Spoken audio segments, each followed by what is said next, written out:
Good morning, ladies and gentlemen. Please be settled. Be seated, please, because we are about to begin. We might take another 1 minute and then we will begin this session, which is very important session. This is the plenary session, and we are about to begin. Please get settled.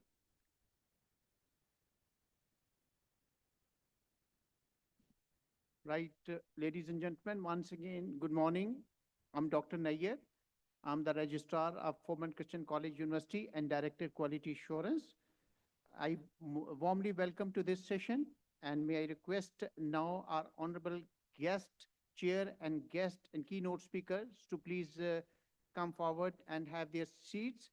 Our today's chair is Professor Dr. Sohail Naqvi. May I request Professor Dr. Sohail Naqvi to please come. Professor Dr. Sohail Naqvi is former Executive Director, Higher Education Commission, and former Rector LUMS. So he is, we are lucky that he is with us and he is going to chair this session. May I request Dr. Sohail Naqvi to please come on the stage.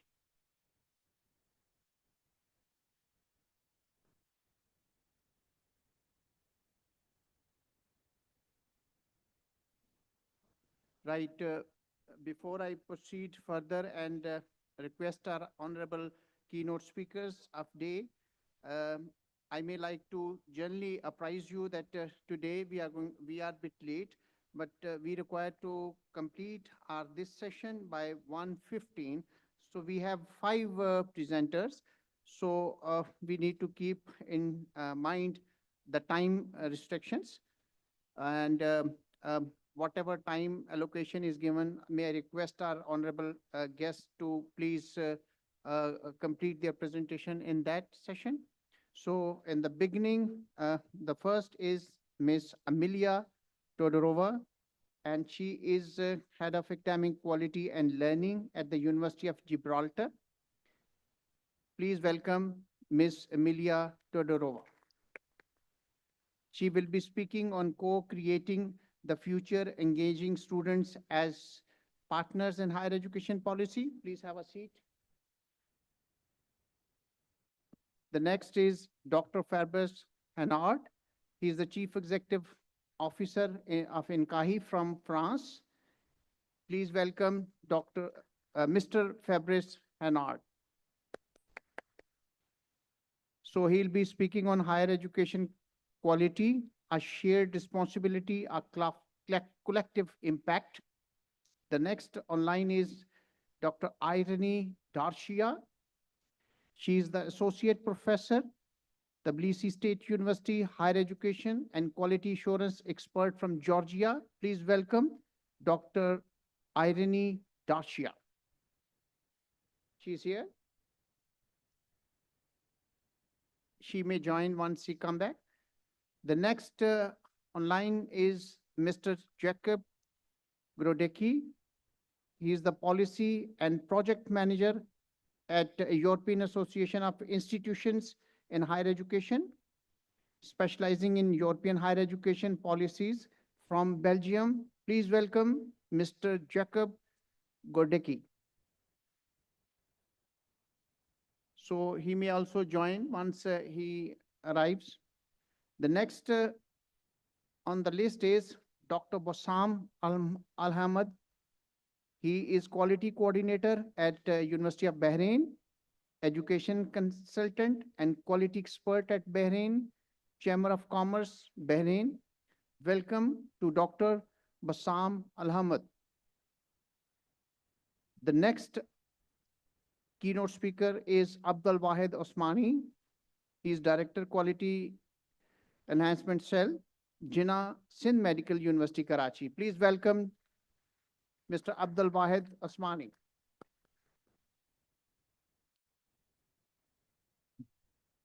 So with this, I would like to hand over the proceedings to our today's chair, Professor Dr. Sohail Naqvi.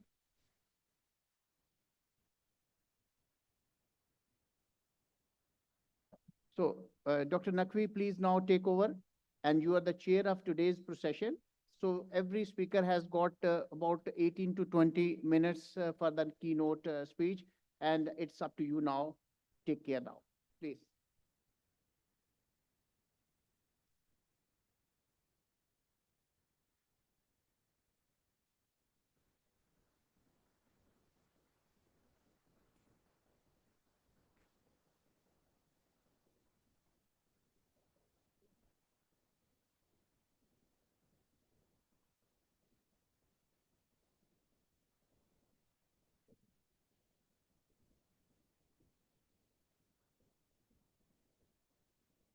Bismillahirrahmanirrahim. Well, it's a rare pleasure to introduce Ms. Emilia Todorova, Head of Academic Quality and Learning at the University of Gibraltar. And she's going to be talking about co-creating the future, engaging students as partners in higher education policy. Let me request Emilia for a talk.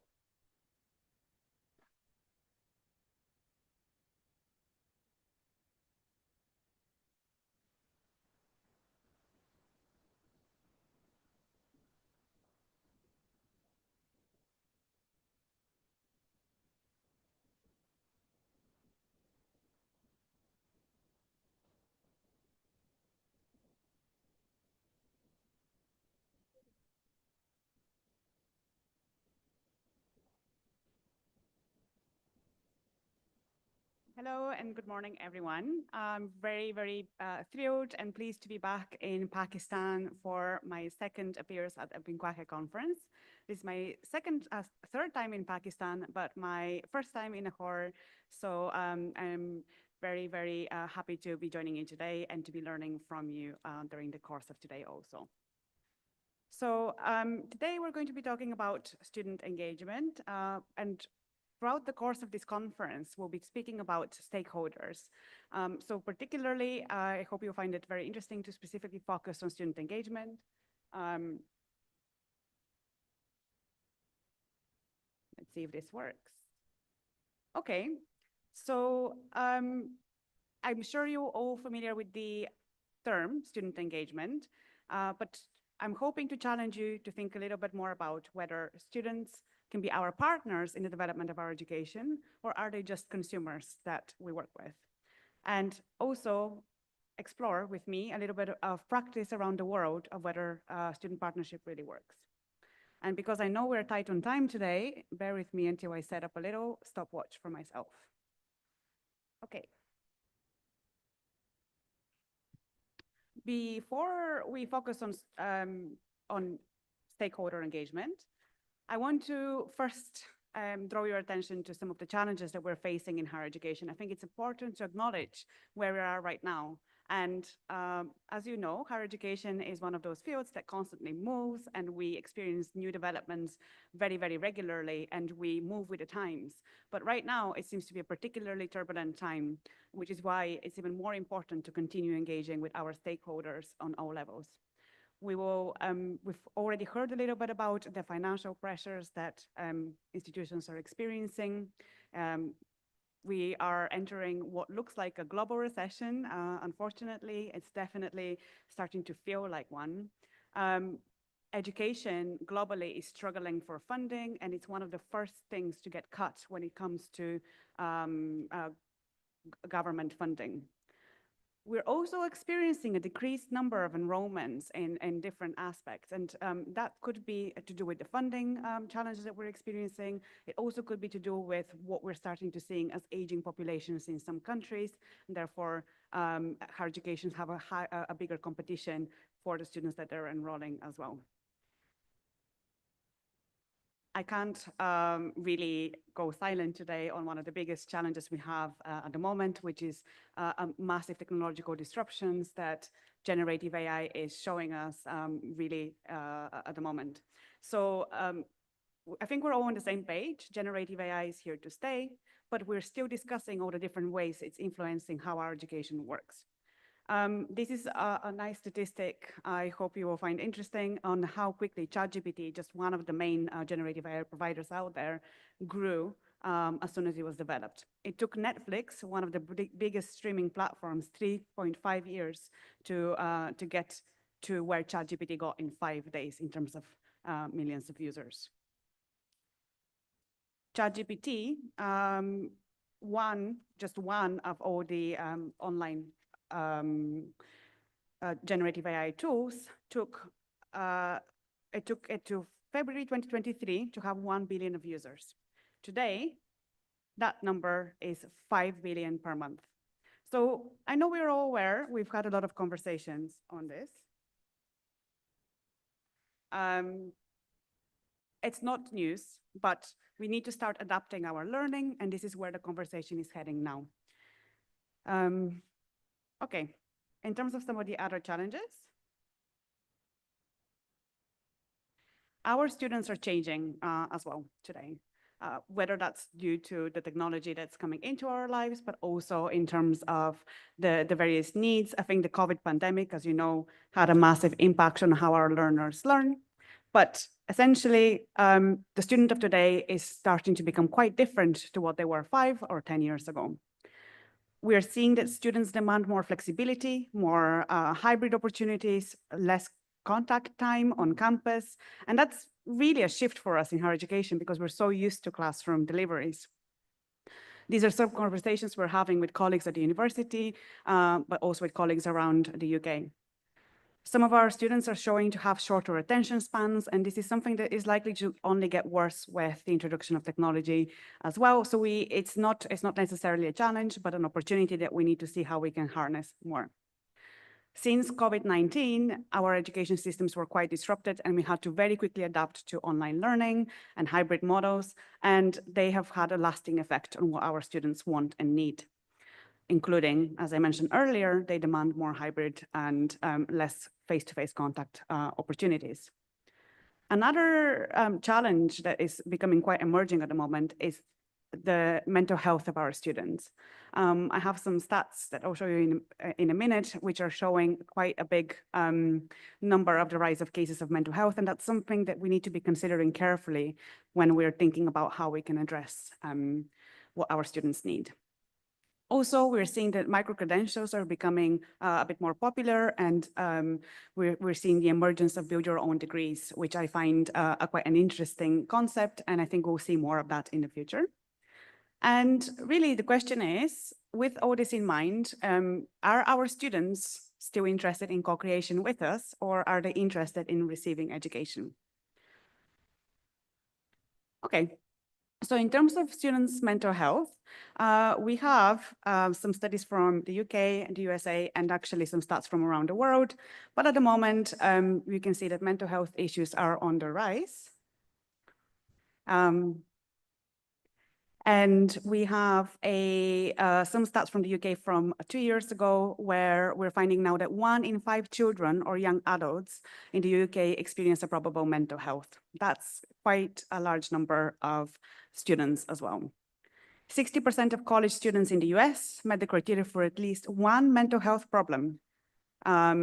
So that's a 50% increase from 10 years ago when the study was last done.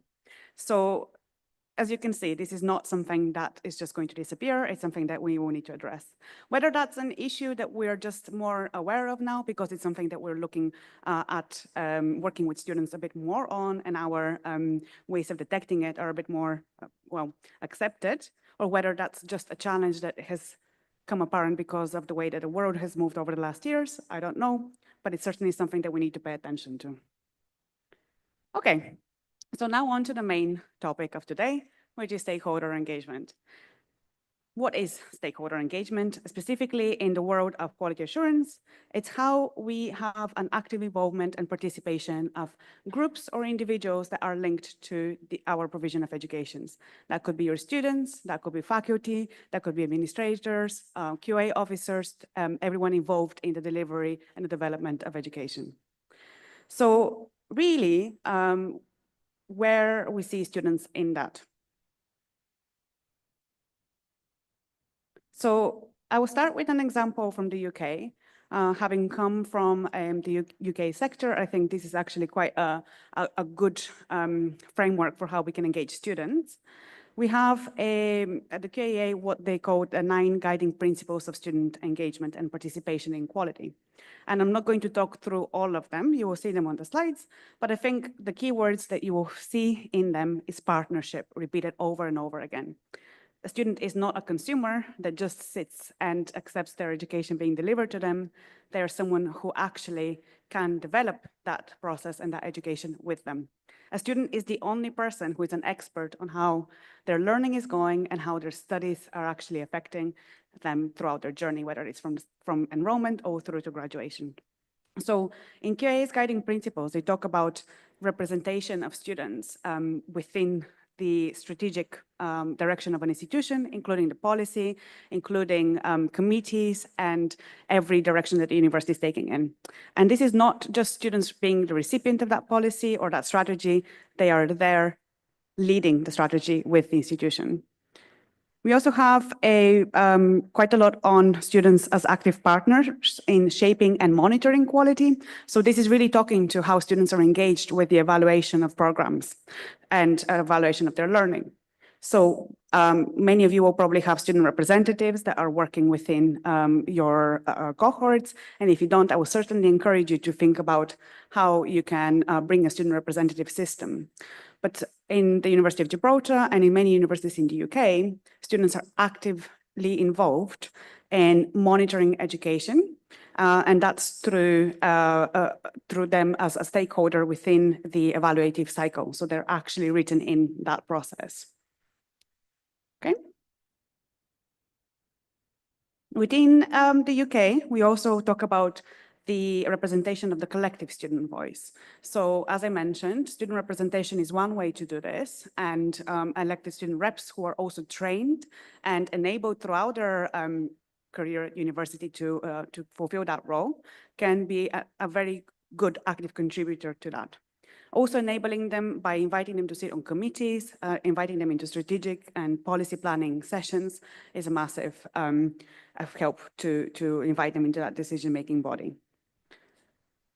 So, furthermore, we need to recognize that our student bodies are diverse. They're not only diverse in terms of where they're coming from geographically, but also socioeconomically, gender-based, and of course, age. So our representation models and the way we engage with them have to consider the diversity of our learners and where they come from. Furthermore, we need to address whether students are actually supported to fulfill those roles or not. I mentioned earlier that training is one of those things that really enables students to be active participants, and we have seen how trained student reps versus untrained student reps actually contribute to the education system, and they feel that they have a voice and they are aware of the ways that they can gather the experience of their students much more collectively in that process. And of course, finally, again, the word partnerships comes in place, but we need to work together with our student body to close the feedback loop. So I think it's important that we make change based on student feedback and we make change with students on their experiences. But if we never close the feedback loop, if we never speak to those changes that have been made, students will not necessarily be aware of all the change that has been done. We're dealing with thousands and thousands of students sometimes on our campuses, and not all of them would have the same level of engagement. So it's important that we consider how we can keep them informed. A slightly larger glance in Europe right now.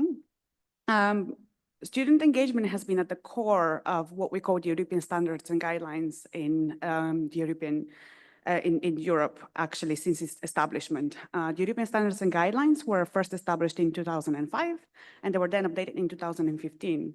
What hasn't changed is the mention of student engagement in there. What has improved is that student engagement is getting more and more talked about and specified within those standards. So I've just brought out 9 of the 10 standards here so that you can see where student partners are actually written into the standards. So the first one is in policy and quality assurance. And this is really the need for institutions to have a framework of consulting their internal stakeholders within their policy development when it comes to QA. Internal stakeholders include your faculty and also your students. And this particular standards really speaks to the level of support and development of quality cultures, which all internal stakeholders assume together. We then move on to design and approve of programs. And the mention here is that when designing new programs, when approving new programs, students should be part of that process. So here is the question. Do you ask your students anything about the development of new programs? Do they have any say about what their learning might look like, what their curriculum might look like, what their experience on similar programs has been in the past? Because this is really valuable information on what students need and what students want in that current matter. Then we have student-centered learning, teaching and assessment. And this is really around how institutions take in information from their internal stakeholders on how the learning and teaching is going. And we're talking about student-centered learning. So if we don't involve students in that process, how do we really know it's student-centered? So this standard is all about how students can be encouraged to take on an active role in creating the learning process, not just being a part in it. And finally, we have the standard 9, which is the ongoing monitoring and periodic review of programs, which is where the UK guiding principles I mentioned really focus a little bit more on, is on that involvement of the monitoring of programs. So when you're evaluating your programs internally, whether that's on annual basis or cyclical and every few years, are students part of that conversation? Do you have any conversations with them? Is it just feedback from them, or basically how can you involve them a little bit more in the process? Okay, so now I want to share with you a couple of thoughts on developments in the sector. Okay. Sure. Okay. So just to finish off, this is some of the examples I wanted to share with you today. I find this resource particularly helpful when we're defining and we were talking about how we can engage our students. This is the Student Partnership Staircase developed by Sparks, a charity based in Scotland, Student Participation in Quality Scotland. And you can see here at the very base level, we have is the student as the information provider. So for example, they complete surveys, which you think about and you assess. Then you have the students as an actor. They collect and they are part of the analysis of that feedback. So they actually consider the feedback that other students have given. Then you have students as an expert. They recognize their actual learning is an expertise, and therefore they are part of the process for development of policies, strategic directions, and so on. And finally, a student as a partner. That's when the student is an authentic and constructive participant in dialogue within their institutions.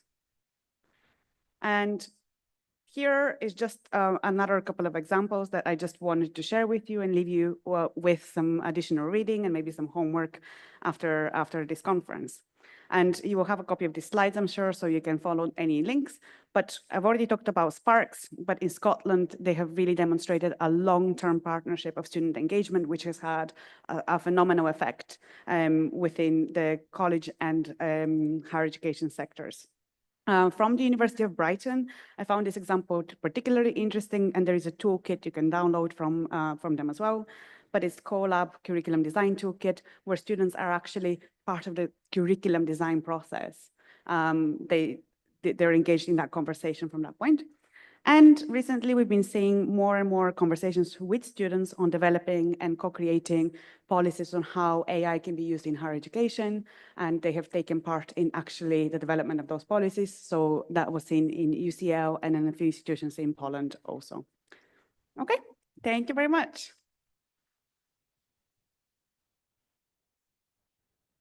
Thank you very much, Emilia. And I guess we cannot emphasize enough the issue of student engagement, which represents a huge paradigm shift, especially for Pakistan, where we're used to the authoritarian figure telling everybody what they should do. And here we have to sit back and listen to them. I think this is something that would serve us all very well. And thank you for adhering to the constricted time also. It's my great pleasure and honor now to have Mr. Fabrice Enat, CEO of PNQAHE, the international network that we very much look forward to and learn from during the beginning days, and it's fabulous to see you here, sir. 15 minutes.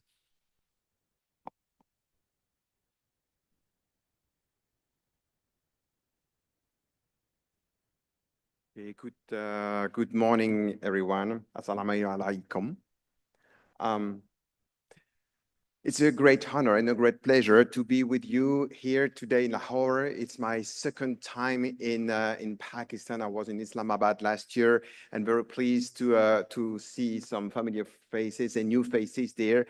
As you know, PNQAHE has been established in 1991, has now more than 320 members, and out of that members, 33 are a member of PNQAHE, so it makes up 10% of our membership. And we have a partner who is PNQAHE, with which we have strengthened our collaboration, and it's gonna be built up again this year and the following years. So thank you very much for this.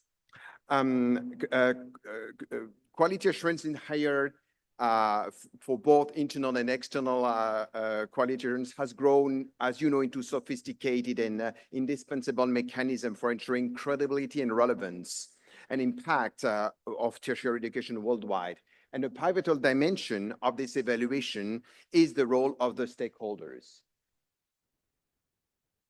No, I'm sorry, that's not this one. That was yesterday's workshop.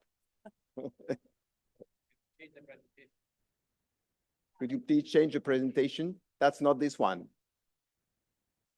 It's called stakeholder engagement. Yeah. So I can continue. Stakeholders in QA. So I have the stakeholders in quality assurance refers to individuals and also groups who influence, are impacted by, and or have a vested interest in higher education quality processes. So here we are. Yep, thank you. Yeah, so you have the internal stakeholders composed of academic staff, administrative staff, leadership, governing boards, and external stakeholders such as alumni, government, civil society, international partners. And actually their role varies a lot. Internal quality assurance is an institution-driven process, and we could see that academic staff play a key role in curriculum design, in audits, peer evaluations. Students also are increasingly recognized as central quality assurance actors and contribute through their structured feedback mechanisms such as cross-evaluations, student panels, and participation in academic councils. Leadership is also key because institutional leaders are responsible for aligning quality assurance strategies with long-term institutional missions. And not to forget also the administrative staff who are too often behind the scene, but who are responsible for the data collection and compliance, supporting accreditation and evaluation exercise. Last but not least, the external actors such as alumni or employers who often serve on advisory boards.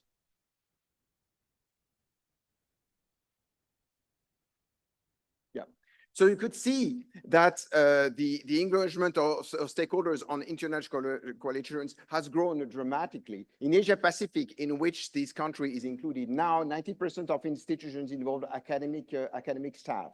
In Latin America, 65% employer participation is noticed. Feedback students in at the level of 80% in Eastern Europe. Roles of external quality assurance.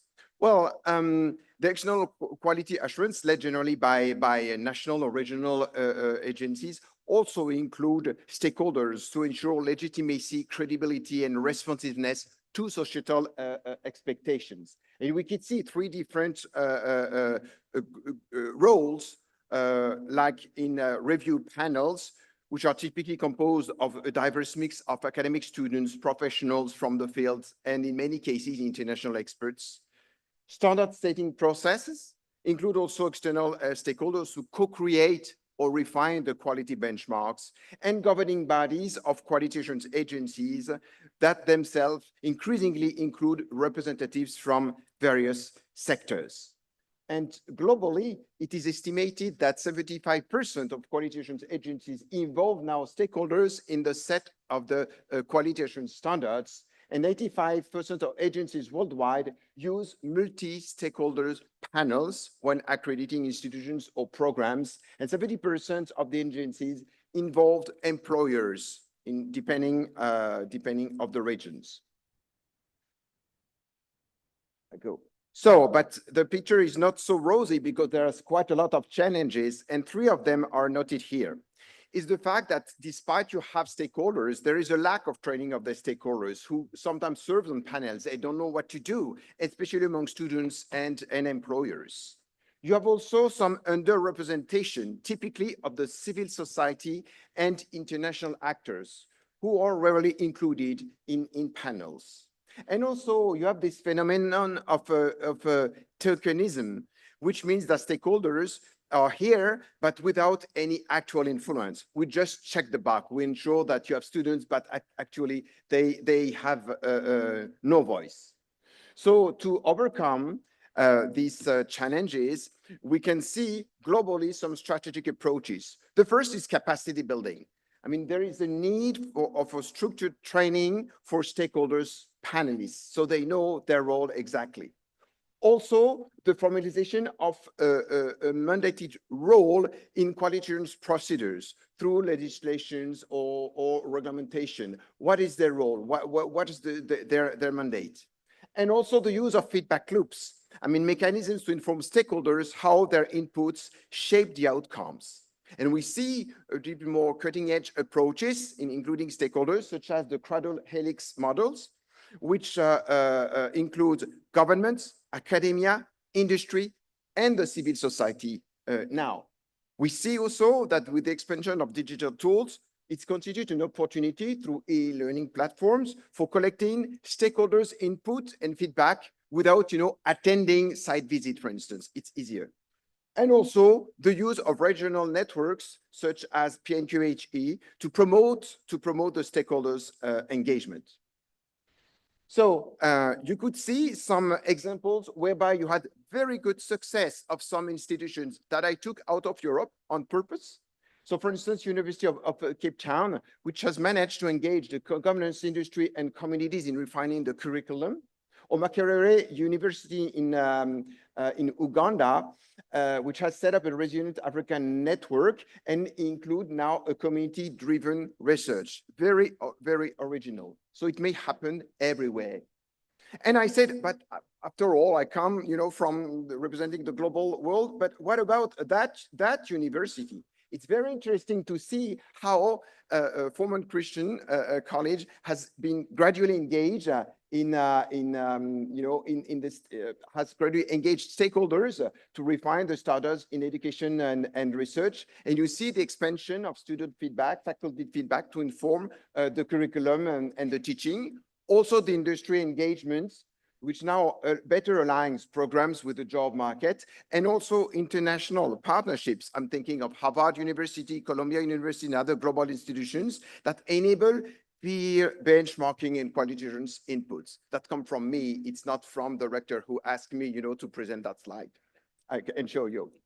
And it has an impact. I quote here 3 different models. That's thanks to the engagements of the stakeholders that, for instance, in computer science, the Bachelor received the National Computing Education Accreditation Council Award accreditation because curriculum has been revised after internal QA and employer feedback. Same with the School of Business. After alumni and employer feedback, the MBA program has been revised. Or also in life science, where the laboratory and research practices have improved thanks to the involvement of external academic evaluations. And I should quote here the evolution that we can see with the Higher Education Council, which has improved this aspect of engagement over the years in developing recently policies and guidelines and program guides on how to best include stakeholders. So we could say, yes, after all, let's see what the other countries do. We talk a lot about the US right now. I don't know why. But instead, it's interesting to see how they have shifted from self-regulation to more transparency, but still yet higher education quality is driven by tuition cost, policy, employability. And it's very interesting to see the role of the stakeholders, which is important on the campus, but at the same time, at the quality assurance level, it's not that important. And the US institutions, they face difficulties in including students and other type of stakeholders. Due to the fragmentation of the system, the centralized nature of higher education, which leads to inconsistencies in how stakeholder engagement is implemented. A lot of tokenism, as I say, we check the box, we have students, but we don't involve them. The representation also, we don't yet ensure that all stakeholders' voices are genuinely included, and balancing diverse priorities for American institutions. You know, how to balance the academic freedom and also the employer demand. It's really complex. And we have seen recently, not recently, but we have seen quite a lot of initiatives taken by American institutions to foster the presence of employers on advisory boards, to foster the student roles in governance, such as the university system in California, and also developed the alumni, the feedback from alumni, and have feedback loops. So here again, it is evolving quite a lot. And I will end with this region, our region, Asia Pacific focus, because for the UNESCO Pakistan, it's a huge region. It spans from Pakistan to Hawaii Island. So Pakistan is included in that region. We can see that 90% of Q agencies emphasize the stakeholder role, that still student and employers' role are emerging, but the trust and inclusiveness remain key challenges. We want to include, but we're not at that level. And even when we include, sometimes we don't trust the voice, we don't trust the external stakeholders, typically the student's voice. So and it will be my concluding reflections. So that remember that the engagement of stakeholders is crucial, not only for accountability reason, but for ensuring that higher education aligns with societal, economic, and developmental needs. That's a need. And stakeholders' roles must evolve from passive contributors to active co-creator of the quality culture. It is absolutely key. Maybe we should, it's not recommendation, it's more food for thought. Maybe we could broaden the scope of who qualify as stakeholders. I mean, student body is not homogeneous, like employees not homogeneous. Probably we need to go a bit further. Invest in stakeholder education and preparation. It's not overnight that you become an active stakeholder. Ensure transparency and feedback on stakeholder input. As you know, there are lots of surveys and we don't know exactly what the data become. And also adopt flexible engagement models that adapt also to the local and regional realities. I mean, the stakeholder engagement of students, for instance, it depends from country to countries. But it's not because we say in a country, it's not possible that you cannot initiate, that you cannot start. As you saw in the different examples, I mean, even the most developed countries in accreditation still struggle to engage students and other external stakeholders. So I will be very pleased to have this discussion with you and with quite a lot of examples that the PNQAHE allows me to share with you. Thank you very much for your attention.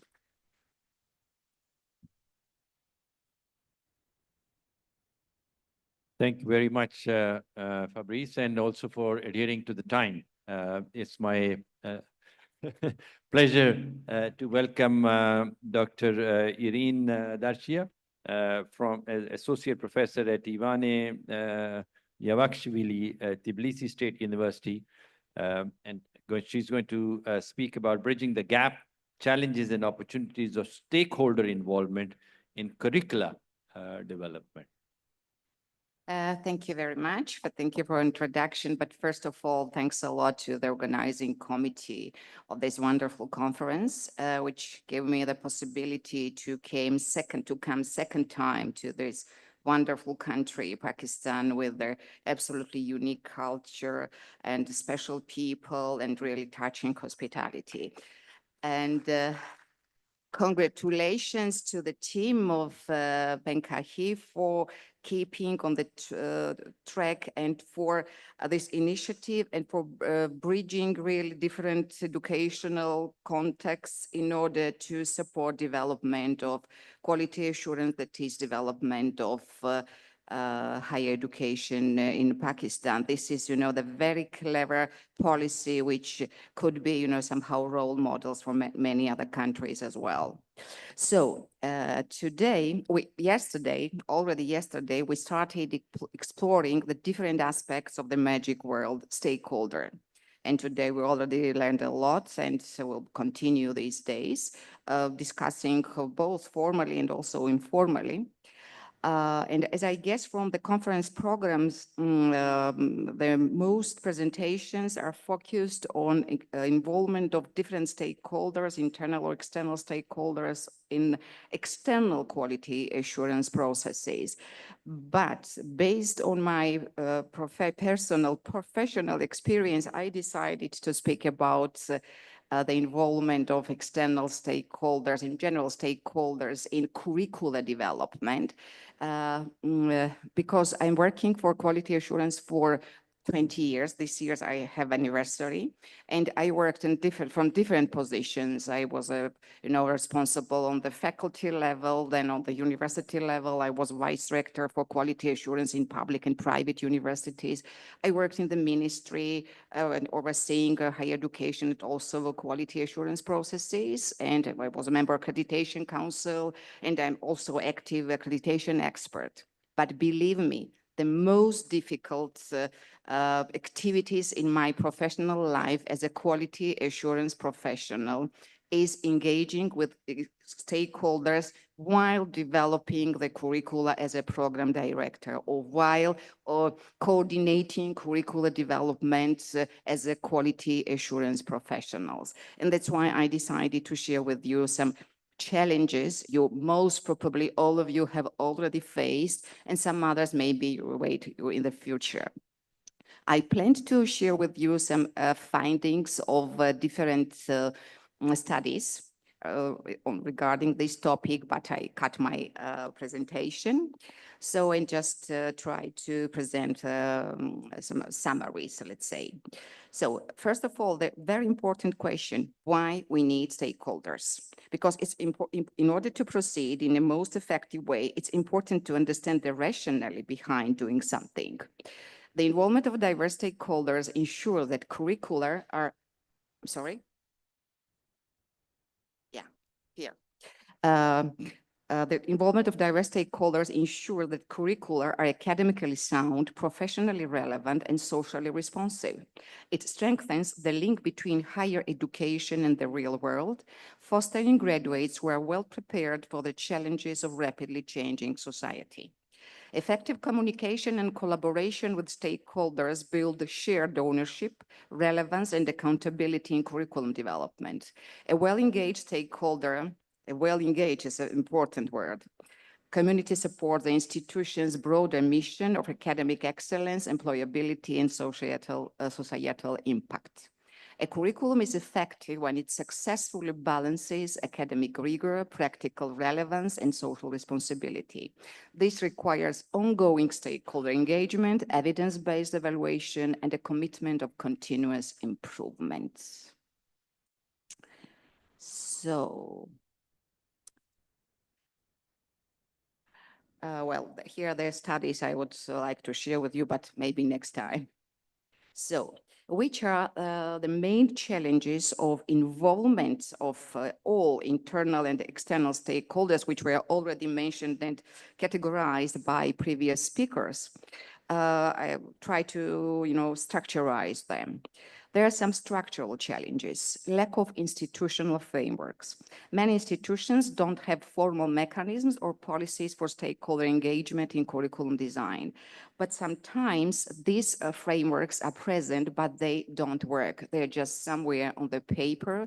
And, you know, involvement of stakeholders are very formal without having real tangible results. So it's important to bridge the gap between this theory and practice, between the regulations which exist and their implementation.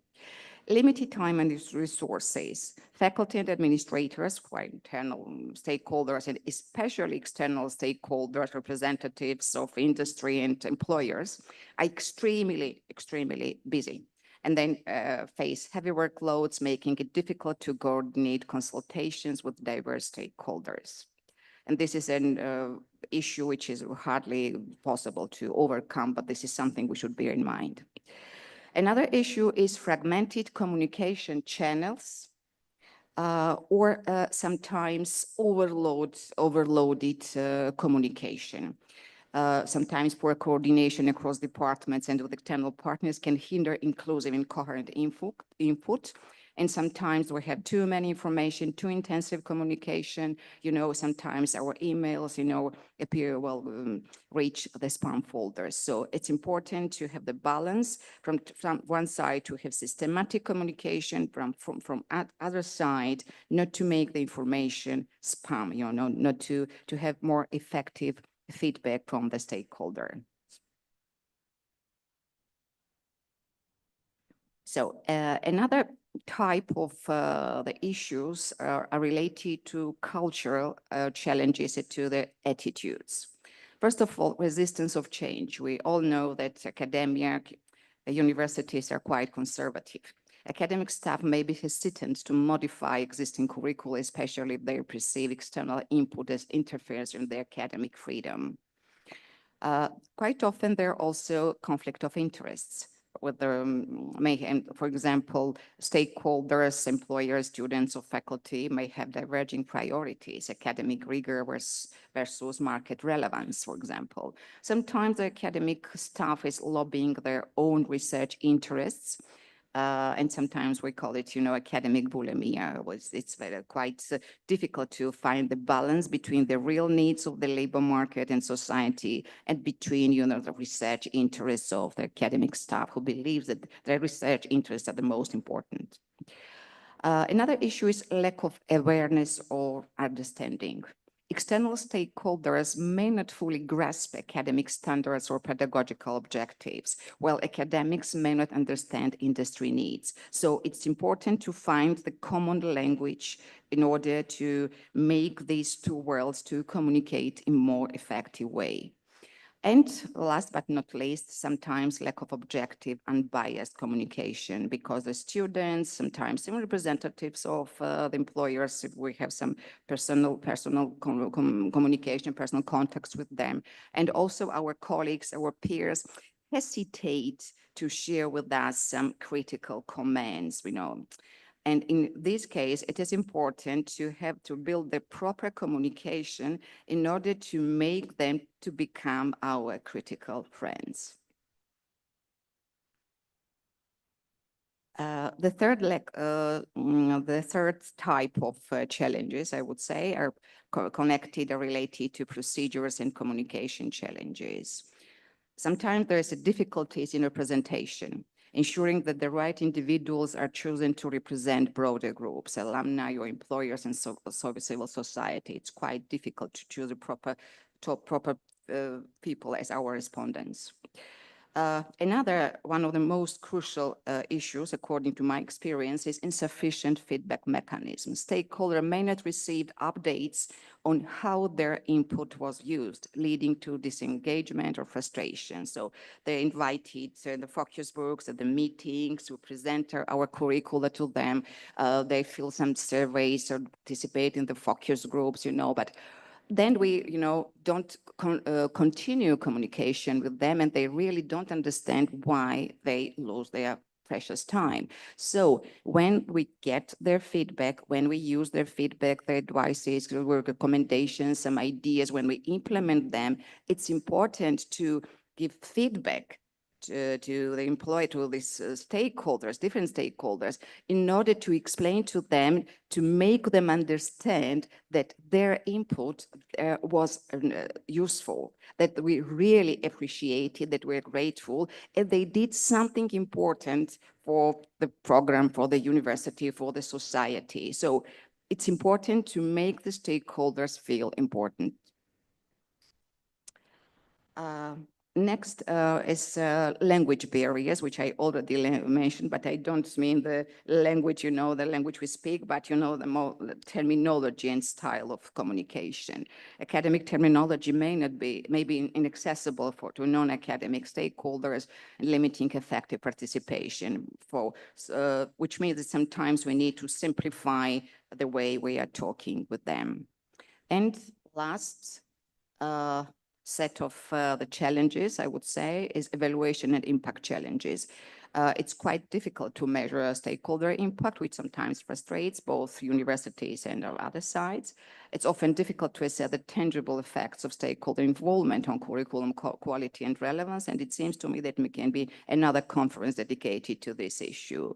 And finally, sustainability of engagement. One of consultations may not lead to sustained partnerships or long-term collaboration. So in order to overcome, all these obstacles and to address all these challenges, there may be some other challenges as well. But anyway, I try to, summarize, to categorize the most common issues we face during stakeholders' involvement.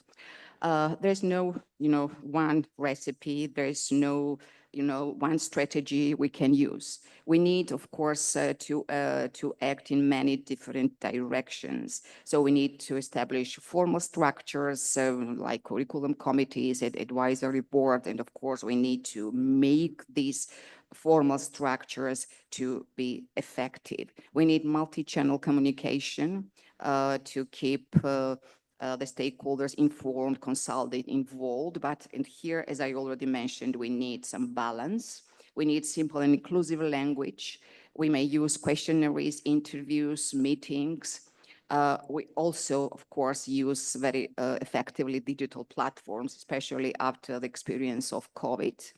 And of course, it's important to build, this regular and two-way dialogue and to keep the ongoing communication.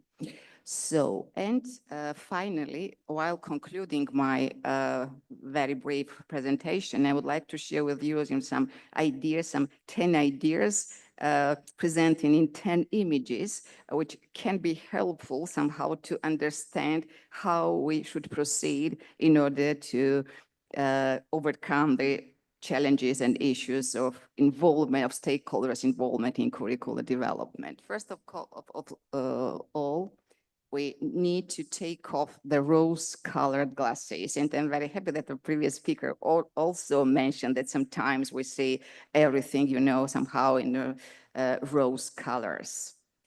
So we should remember that one size doesn't fit all.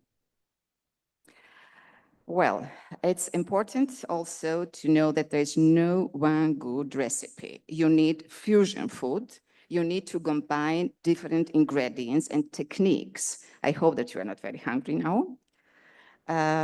We need proper communication styles. We should try to use all existing communication tools, but of course we need to have balance. We should speak their language, that is stakeholders' language. But of course, we should docendo discimus, as the Romans said, which means that we should teach, that we should teach them, train them, and in this process to be taught and trained ourselves, because communication with the stakeholders is always, mutual learning and lifelong learning, as it was mentioned during their official opening ceremony. So, as I already mentioned, we should make them, that is, stakeholders, critical friends, and we should make them feel important. And of course, while working on quality assurance in general, and especially while engaging stakeholders in curricular development, we should be patient. Thank you very much for your attention.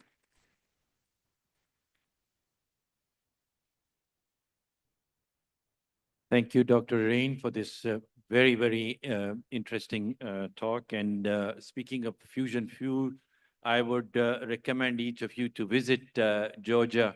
Their food is some of the finest that you will come across in the world. This topic is that Dr. Irene spoke about is extremely critical and important. In fact, the meeting that I had just before coming to this conference was on that, talking to the Pakistan Engineering Council about the engineering curriculum. But it does remind me of a saying that a camel is a horse made by a committee. And that is typically what happens in a curriculum committee. You start out making the horse, but you end up with the camel. And so you do need to worry about all the issues that she's spoken about.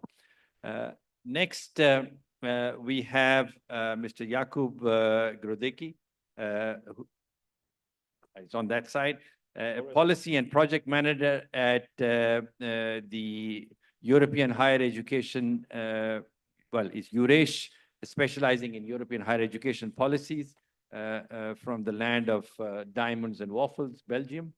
And he's going to be talking about beyond compliance, fostering stakeholder ownership in QA systems to support a better educational environment. Thank you. Thank you very much, Chair, and good afternoon already. Very happy to be second time in Pakistan for PNQAHE number 5. It's a pleasure to meet all of you and see all of you because you are dedicated people who are taking those things that we are speaking about very, high. We are speaking about it very high flying with the tough language, with the enigmatic different phrases. But you are the one who are gonna implement that. You are people of change, and you are gathering in one place, understanding all of those principles, understanding why you are doing this for the greater good of the society, of the institutions that you are working with, and you are the leaders of that change. So everybody asks you now how to involve stakeholders, and you are asking yourself, okay, who are my stakeholders? What I'm gonna do with that? What I'm gonna do when I'm coming back home? Maybe I will change something, maybe I'll not. I'll try to equip you very shortly in this 15-20 minutes with a narratives, how you kind of can convince the unconvinced, because it doesn't matter, it doesn't really have to, we don't need to convince you that it needs to be done. You have a job to do as a institutional QA. Mostly in this room there are institutional QA officers to convince the unconvinced and show the value. And how are you showing actually the value? You are showing this with a certain language. You cannot use the same language that you are using between each other, that we are speaking all of us here. It's a very, the only place now in Pakistan where so many words are misunderstood by the greater society. Believe me, that's in every quality assurance aspects. We are speaking with our own language, but our stakeholders doesn't. So let's do that. We are speaking about moving from compliance to culture. And of course, we are also in between. You will be working within the national framework. You are already working with the national framework in PSGs, but you have to build and try to build a culture of quality in your universities. And it's not the job as well for the stakeholders to understand all of these frameworks that you are trying to be compliant with. Your job is to translate. You're translators of something that sets the standards. So compliance ensures the standards, that's one part of your job, but the culture ensures commitment. And the commitment is what we really need from our stakeholders. If we will have uncommitted stakeholders that doesn't understand the purpose of what you're doing, you'll have a very hard time of convincing them that your job is important. They will not like to contribute in your actions, to fill the survey, and if they will not see the change after implementing those actions, if they will not see clearly that their contribution led to the change in the university, they will not likely engage for a second time. So stakeholder ownership transforms QA into a living, evolving process, and how to do that, we'll try to tackle. It's very shortly, because like Eurassia in its sense is also example of my organization of the stakeholder involvement. It's a similar model, not for institution reality, but like European Union, for example, also needs a voice of applied science universities. Thus, they involve us to tell them how we can contribute and make the system better. So it's also going not on the institutional reality, but on the network level. Shortly, very much on the current reflections in the European context, we are also revising our ESGs. It's quite similar abbreviation, just change E to P, and you have it. When it comes to the current challenges is a different level of progress of QA systems. There's a high demand to maintain the current framework. People like this framework, so that's a very good sign that we've been going in the right direction. There is, of course, need for reflection on the new topics. That's another story, how to translate quality assurance into AI, sustainability, and also flexibility is a big thing for discussion. And stakeholder involvement in that sense is even more interesting, because we are facing, as Fabrice was saying, the trends in education that we are leading to the world when the higher education needs to rethink a bit how they react to the needs of the society. If we want to really understand what is necessary and how institutions can change to be more flexible and more responsive, we have to have them at hand. We have to understand what they're saying, what their needs. We cannot just ask them once a year, okay, maybe we're doing fine, not thank you for the visit, check, we just involve them, right? So the stakeholder involvement is as well the topic everywhere, right? So not a big difference. The theme of the conference is absolutely fundamental in that sense. So that's very interesting, and I think a timely topic here. Why do we talk so much about it? Is of course acknowledging the benefits and knowing the different points of view. That's the basis. Yeah, understanding that potential short-term conflicts are less important than the long-term cooperation. By QA, we are setting kind of a foundation for the long-term gains and achievements, because this system keeps holding the relations together, right? It's not about check only and then provide the details somewhere else. We are trying to set up the foundations for long-term cooperation between whoever comes. The academics are changing, the students are changing, they come and go, but the foundation should be there, yeah? The cross-level involvement, of course, and reflecting the diversity of higher education national body, and the responsibility, which is very linked to the commitment. Every stakeholder that you are having at hand should feel responsible of whatever they are requested. Yeah? When it comes to responsibility for higher education institution or national systems, so selling this bigger narrative in the context of convincing the unconvinced is crucial. Principles, ideas, last high-flying slide, I promise. It's a co-creation that builds legitimacy and relevance. It's involvement that drives responsiveness, again, to the learner needs. It's the stakeholders should be not passive recipients, but active partners, and the quality must be a shared responsibility. So there we go, enabling stakeholders engagement. So they don't naturally know how to engage, right? It's your role again. It's not a case that the students will arrive to the university and they will just know the system what to do. You cannot just say easy way out, or your managers or your faculty, dean managers and so on, to say, okay, we need to involve students, but they don't really know what to do, or they don't come to us. It's your role, or indirect your role, to convince that it's worth to educate them every time they are coming, right? So it's not a passive role that you're having, or institutions that have. It's necessary to start again and again and again and just showing the value. Employers as well will not reach out to university not knowing that they can reach out or see the benefits. I mean, why would they? They might have their own laboratory, they might have their own facilities. Why would they, engage with this bureaucratic, big conservative institution, as somebody said before? You have to show this value, you have to create the streams of value for them, and first of all, inform that they can. And the QA has an enabling role, and remember as well, there is a fine balance between enabling and being a main push, right? The QA itself will not push for changes. It requires political kind of backing from the manager, from the managerial level. It requires understanding within the community, and QA is just there to check. But it's very important to remember that quality assurance, it's for assurance and not a political pushing tool. Yeah, it has to, of course, it can have an aspect, but it's not a main driver, because you alone or the QA office will face a wall if you are the one who implement the changes. You cannot, accept this narrative if somebody tries to tell you that you are the one to implement things. You might fail. It's a long-term process and not one of acts. And unfortunately, it's not the ultimate goal that can be achieved for good. Yeah, it can always go backwards. You can achieve something, you can go back. So it's a constant loop. And also needs to be communicated in an understandable language for people who wish to address admin speaking. You will see that the graph, you've seen already the similar one in Spark, so I'll not dive into it, but there are different levels of engagement, right? You can be not engaged at all, and you can co-create actually and be the driver of change itself at the end. The ideal is the end, but like I said, you can migrate from these different stages, and it's not said that if you achieve the third, second, whatever, you're not gonna go back. So there are a couple of principles of student engagement. I'm talking much about it just because of my background in European students a couple of years ago. But yeah, students, just to remind our old self, they are core stakeholders of higher education systems. They need the space for independent representation. That's a next step that you might probably think of in upcoming years.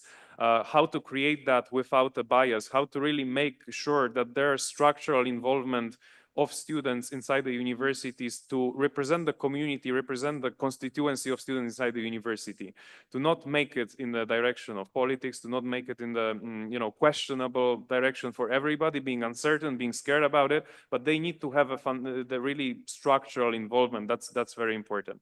If I may ask you to show me my slide, thanks so much. Working in the interest of the own constituency, that's a case. Guarding student rights. Nobody guards better the student rights than the students themselves, right? They care about it, they should care about it. And of course, in the long term, that will require years and years to establish the system of understanding that they can be empowered enough to do that by themselves. It will not happen just that you tell them, okay, now you guard your own student rights. Good luck, right? It's not that. Maintaining co-ownership of the education system and learning democracy and participation. By learning democracy and participation, I'm really thinking that involvement of students on universities, there is no better school of involvement in the society as that. The universities are the living laboratories of engagement, right? You have people engaged on the level of university, they will ultimately be doctors, politicians, managers, CEOs of the companies, or citizens contributing to everyday life everywhere. They will not have this student status after they finish student, right? Don't think about students only as the status of moment. They are citizens that will just become active and will contribute to the economy of the country in a second. There is similar staging in the quality assurance process I was speaking before. You can click on the links in the presentation afterwards. There are some nice contents there. And yeah, again, you have a framework. And there are points related there. Now that's interesting, very interesting. What's going to happen with that? I think what Irene was saying with that one size does not fit all is underlying idea under this, because of course there is observation in PSGs that there is a limited student engagement. We have to all work about it. There is call for action to integrate them in the processes. Ideally, you have to figure out how to do that, not by one example and so on. On the workshops, I heard you have institutions with 50, 60 people in the outskirts of different regions, but then you have a massive institution. It's not the same. You cannot invite 30 people to fill bureaucratic papers telling them that this is worth it because we have to on the national level. If you have 30 or 60 people in the small college institution, invite them to one room, like we had a workshop yesterday, explain all of it to them and not try to put the bureaucracy on the individuals. That is one way, but let's don't focus only on that. And I think that's the most finishing and interesting slide for you to take on with the need of self-reflection. When you are a QA cell, for example, do you have a political support on the level of institution to support that change? If you are, for example, because managers and everybody and deans are changing, right? You have to figure out also what is the window of opportunity in the sense of having somebody knowing what the change is about. You have to figure out who is the agent of change, right? You have to find a moment when you can explain really and play politically on the level of institution to introduce at least those standards, talk about it, to even book the room, auditorium, and speak about it with the community. Do you have the tools to introduce that change? Do you have communication channel, access to communication channel? Do you have an access to rooms exactly? Do you have technology behind it? Do you have those agents of change? how high is the awareness of the topic? If it's low awareness, think about how to bring those, again, in the understandable language. Do not make a post on LinkedIn that today we will deal with the quality assurance of university. We want to enhance the university, learning and teaching and so on, but do not use the language quality assurance in the first sentence because people will stop reading, believe me. Do we have a plan for onboarding new actors? Exactly, like do we want to reach somewhere according to political strategy? Do we have a plan to keep the level of engagement in longer term? What if we have engaged students in 1 year and in 2 years they're gone? Like, do we have an idea for what happened in 2 years? We're gonna seek again, like, oh, I had a fantastic students around and what now? It has to be planned, yeah, to maintain the continuity. Are we prepared for the better and worse times in terms of engagement? What is our risk mitigation? And do we communicate the added value to the QA to the academic community? Again, in understandable language. So yeah, I think the takeaway message is just we are all here in this room supporting the co-ownership, trust enhancement, and long-term investment of the higher education system. We hope that we will all grow together in that sense, that you will find a way to open up the dialogue again, to maybe bring back the same messaging to your constituencies, to your situations, to your colleagues and colleges. And yeah, we will meet soon, and we are all in the same journey. So I'm happy to be back here. I was happy to give this keynote and the workshop yesterday, and it was a pleasure. Thanks so much.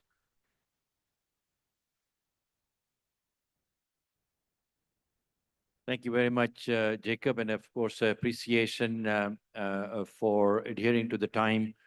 You had a lot of material, so there is a lot of thinking that will need to be done. The one key message, at least that I'm taking away from that, is you're forcing the point here that you are not, quality assurance people are not passive players. There is an enabling role, and that is a requirement to make stakeholder engagement a success. So it's my great pleasure to introduce Dr. Bassam Ahmed from Bahrain. He is education consultant and quality expert at Bahrain Chambers of Commerce in Bahrain, and of course, a quality coordinator at the university. He is going to be speaking about quality assurance, breaking barriers with external stakeholders from engagement to stakeholder management. Bismillah ar-Rahman ar-Rahim. Assalamu alaikum. I welcome everyone and thank you for hosting us here. And actually, I had few colleagues calling me Bassam Khan already. So it's my 5th time to be here. Of course, I have been in Pakistan for many, many times, but at least with PNQAHE, these are the number of times I've been with them. So today we are going to be talking about quality assurance, breaking barriers. And if you want more information, you can go back to my book chapter, which is, I think, with Springer. I think so. Or, yeah, I think it's with Springer. So you can go back and look at it. And let's talk about stakeholders. My main idea here is to shift from stakeholders engagement to be more like management of stakeholders' involvement and engagement. And that is not easy to manage that process. And this is where my book is trying to tackle. And for a moment, I was thinking about stakeholders. Now we know stakeholders, employers, alumni, students, and so on. But are all these only stakeholders that we have, or we have more than that? We have much more than that. And this is why we're trying to to tell you that the external stakeholders are much more than we are mentioning from the internal and external stakeholders. Imagine for a moment stakeholders as a parent. All of us are parents, most of us here, right? So you have stakeholders. You have stakeholders, your kids. You have stakeholders, your parents, which is your mom and dad, grandpa and grandma. And you have also your friends. And you have your friends of your kids and so on. If you think of a moment, your kids, you will have a different engagement for your kids to raise them in the right way.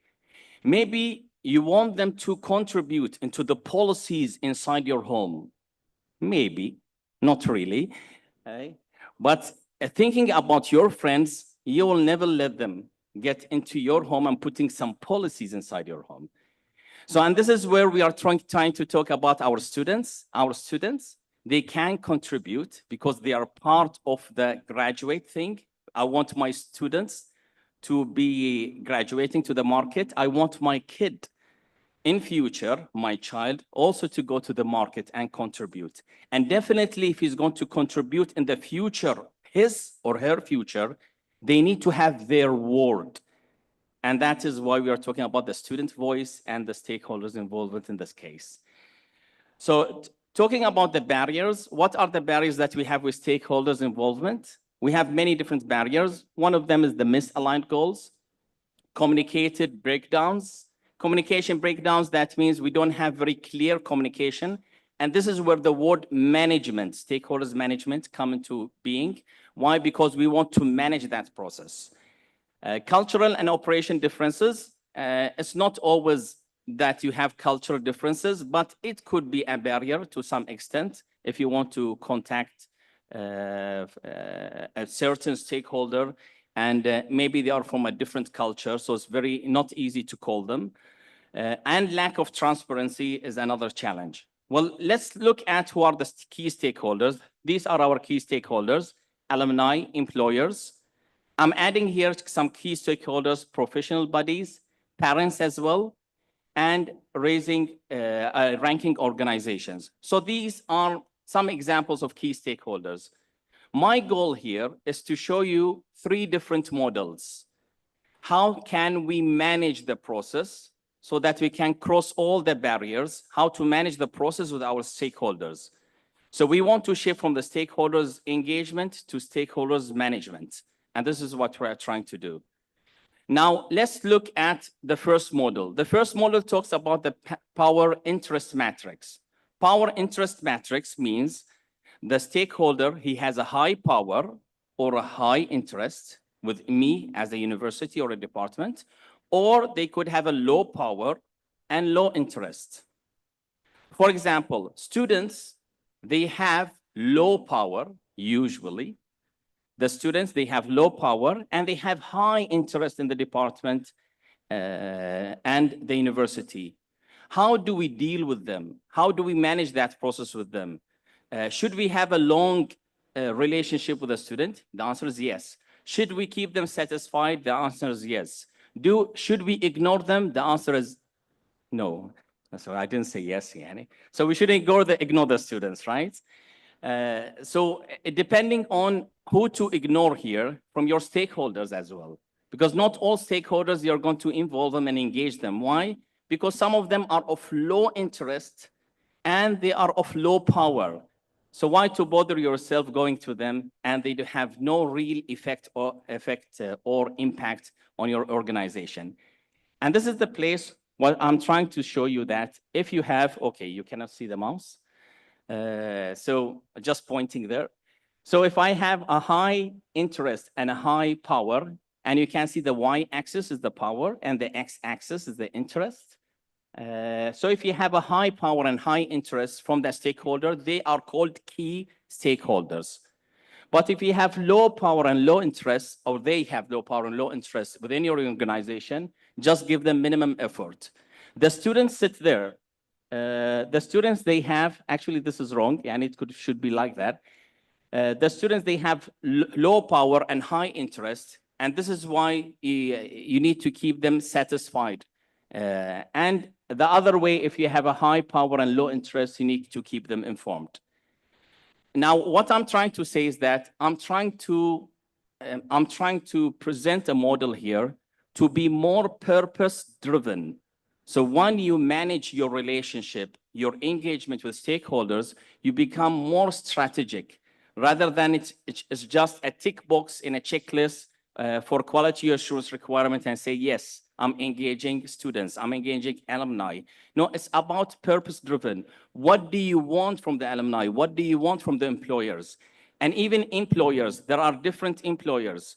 There are employers of high power in which you want to engage them really highly, and there are employers of very low power and high interest in which you need to just to bring them here and give them the shield and clap for them.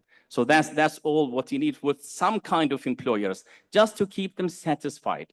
But there are other employers who have high interest and high power, in which definitely they become a key stakeholders.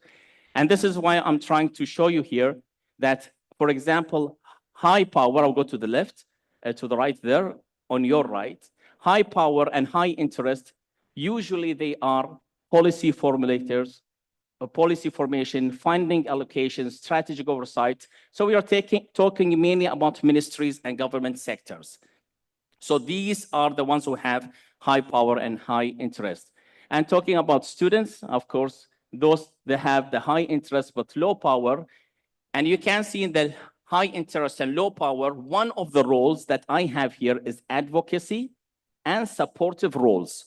Supportive roles, and this is what we need from our students. We need their supportive roles, especially to some extent towards policy making. If you allow your kids at home to contribute to the policy making at your home. And I know that is a challenge, by the way. Okay, that's good. These are just examples. I'm not going to go through all the examples just for the sake of time, but these are for you just to look at. And I'm just going to touch on one or two of them. For example, parents. And I went to parents just to show that parents can have high power and high interest. Parents can have high power and low interest, and so on. Which means if I have a parent that is a financial sponsor, definitely he will be a key stakeholder. But if I have a parent who is not involved or unaware, low power and low interest, that means I'll just keep them informed about information. I don't need them even to bother about satisfying them. Now, I will go towards satisfying if they have some kind of a power, but low interest. And this is where I'm going to go to the other two parts of parents. So there's no one definition talking about parents. Should they stay in the high power matrix, interest matrix, or the low one? It depends on who is the parent, for example, and it depends on the purpose. What is the purpose of having this engagement with the stakeholders? And of course, I have more examples. And again, I went to one of the ranking organizations. I'm giving another example. So the ranking organization, we have ranking organizations in which they have high power and high interest. And these ranking organizations, they are performance evaluators. Now, if there's a ranking organization, they are performance evaluators, they have high power, and they have high interest in you because they are ranking everyone, and they need to show this ranking to everyone to get their reputation as a ranking organization. In this case, they are a key stakeholders because they have high power, they will affect our reputation, and they have high interest in us.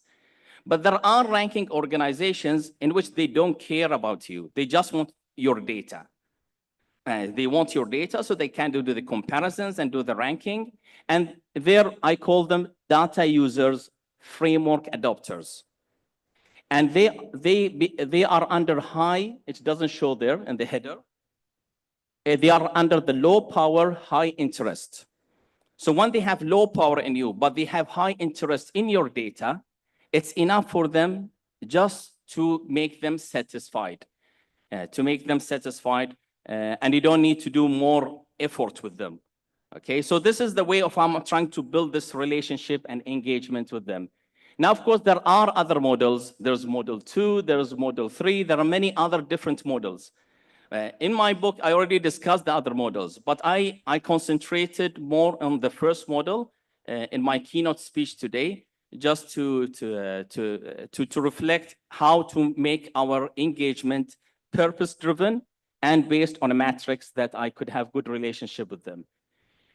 Coming to the end somehow, the first thing I want to reflect, it's like key taking. The first idea is that you need to categorize your stakeholders. Some of them will be regulators, some of them will be partners, some of them will be passive, some of them will be dependent, and it all depends again on this power matrix relationship. And there are other models that also will help you to identify where do they stand and how far should you engage them. And again, I want the stakeholders' engagement to be strategic. I want to manage that relationship between me and the stakeholders, manage it. I want to manage the relationship with grandpa and grandma, my parents. So my kids, they know how to deal with grandpa and grandma. How far does my mom and my father change the policy at my home? Of course, they have a role. So I need to manage that role. I will not ignore that role. I need to manage that role with them. And this is what I'm trying to say, to manage your life and to manage the life of you and your students. Recommendations, number one, include overlooked groups. It's very difficult to read from there. And let's read here. Include overlooked groups like parents. So don't forget about parents. Don't forget about sponsors. Don't forget about union groups. There are other groups that are important in our life, in our university life. Institutional frameworks. So you need to institutionalize, which means it becomes part of your framework, part of your management. So you know how to engage with the stakeholders. Number three, use networks for mentorship or partnership. I did not explain that, Yani, but maybe these are some other parts of Model 2 and Model 3, which I did not cover. So these are the recommendations. I invite you to look at my other publications, either book chapters or books. So these are about 5 Arabic books, who wants to read in Arabic, and another, of course, different topics, another 5 books in English. If you are interested to read these books, I have a book chapter on them. And they talk about, of course, quality assurance stakeholders on all other stuff. Thank you very much, and I appreciate your saying.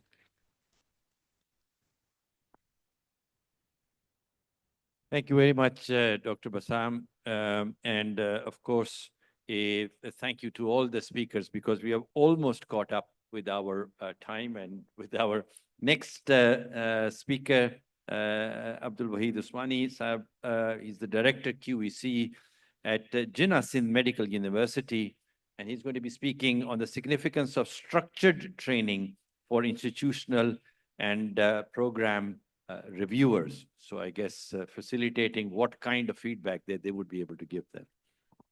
Okay. Bismillah ar-Rahman ar-Rahim. Assalamu alaikum to everybody. First of all, I'm very grateful to PNQAHE for inviting me as a keynote speaker today. While I was working in Kingdom of Saudi Arabia, they conducted their first conference in 2017, and I was invited as a speaker in that conference as well. And I'm really glad to see that the sapling that started in 2017 is now a grown-up tree. The credit goes to PNQAHE team. Congratulations.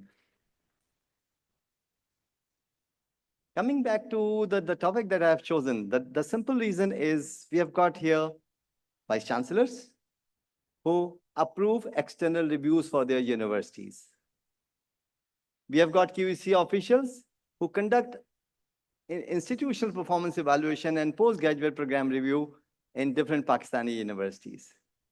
We have got participants who receive the results of these reviews and bring changes in their practices, the faculty members. And we have got policymakers who decide the destiny of universities in Pakistan. This topic pertains to all of us. If you look at it, I started my journey in QA back in 2006, and 2005 is the year when QCs were established. 20 years have passed. We need to now reflect that what are the value additions that we have added to QA in Pakistan. If you look at the first one, we conduct institutional performance evaluation, postgraduate program review, and self-assessment report. Some for the last 20 years, some for the last 10 to 12 years.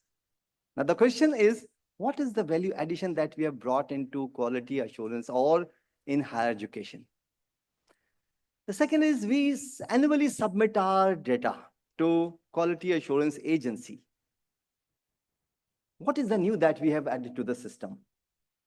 Mine is 20th submission. Some of you might be submitting it for the 3rd time. Some of you might be submitting for the first time. The next is QAA has a dedicated team working in Islamabad. What is the value addition that we are contributing to QAA? And finally, External reviews are conducted throughout Pakistan. The question is, who are the members of those external reviews? QC directors and subject experts. Have they received any training as to how they are going to review the university's performance? Have they been trained as to how external reviews are carried out nationally and internationally? Some of you must have experienced that there are issues with people when they come to visit your university. Personality differences. If you look at the PSG 2023, it clearly says there should be a pool of expert. Somebody should be from the pool of expert of HEC to be included in external reviews in the university. Have we prepared ourselves for that?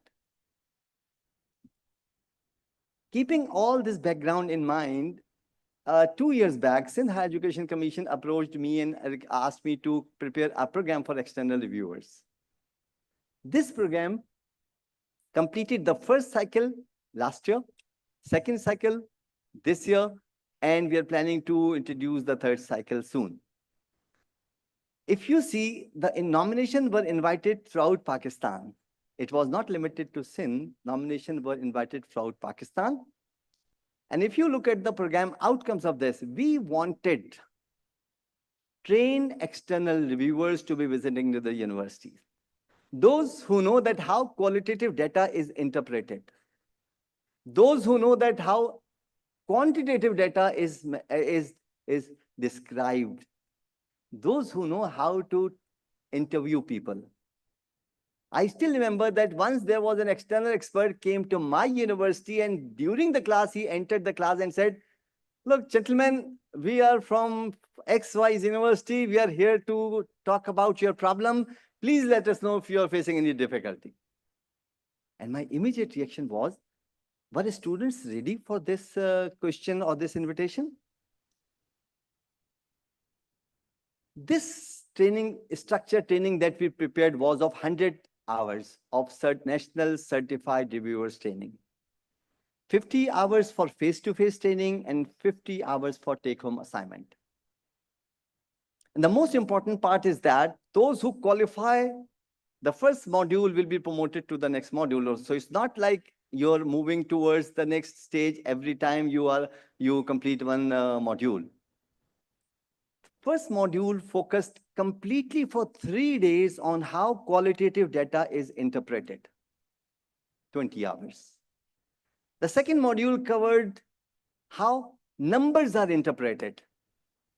If you look at the numbers reports that you prepare, if somebody says that our endowment is 1 million and another university is saying that our endowment is 50 million, are these numbers meaningful? How do we make the numbers meaningful while we are on an external review? And the third and the most important was site visit protocols. You need to understand, when you visit a university, how are you expected to behave? If you look at the first module, contents focused on qualitative data in IPER, how description is translated and interpreted, and does it describe what is required? And is there any validation? So notice you're not reading only, you're reading beyond what is described. The outcome was we started with 100 people and left with 60 only in the first module. The second module came with qualitative data, quantitative data. It focused on how data is turned into meaningful numbers. Again, 2 days cycle. And from 60, we were left with 40 people who qualified for third module. In the third module, they were invited to visit the university in the actual setting, and they were asked to review, execute the review. And if you notice, out of 40, only 20 were able to qualify for it. It was not limited to how they conducted their review. It was the external reviewers were asked to collect feedback from those who they were visiting too.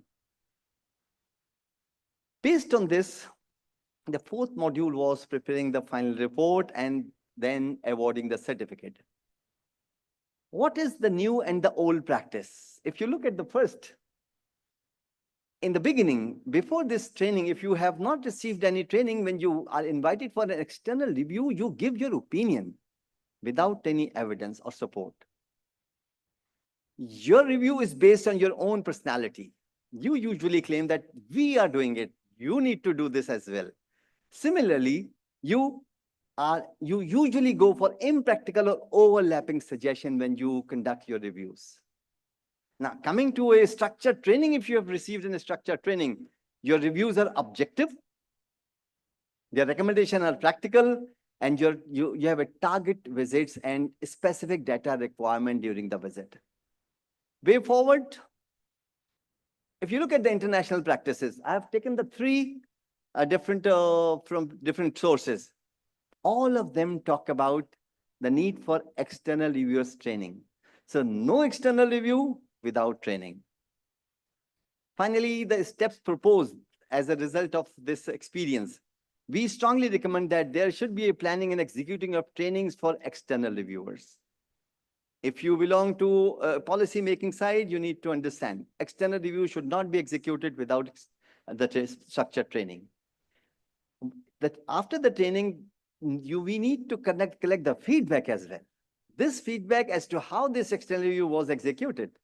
And finally, the certificate should not be for the lifetime. There should be a validity. Everywhere there should be some refresher to keep you current in the field. The conclusion is very simple. External reviews is a technical task. It is not the task of everybody. We need to learn that. HEIs must find ways to arrange such trainings locally. Review tasks must be given to certified reviewers and not everyone. A subject expert may be good in his content, but he is not trained enough to execute. Annual scoring that is done by QAA.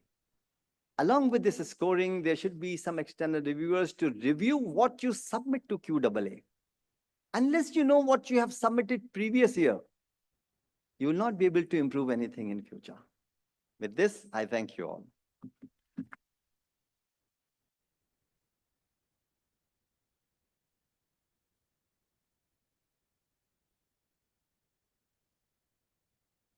Thank you, Usmani Saab, for this very, very interesting talk. Indeed, giving opinions without data and evidence is our national pastime, and I'm glad that you have pricked that balloon over there. Now we have exactly caught up, so we have time for 20 minutes for questions and answers. And the request is that these are going to be questions. They are not going to be speeches. Please only give your name and institutional affiliation and ask a question. Are there roving mics around? If not, then you'll have to yell. There are two mics over here, which is why I had moved over here so that I would leave the mic. Okay. So we have a question in the front row over here.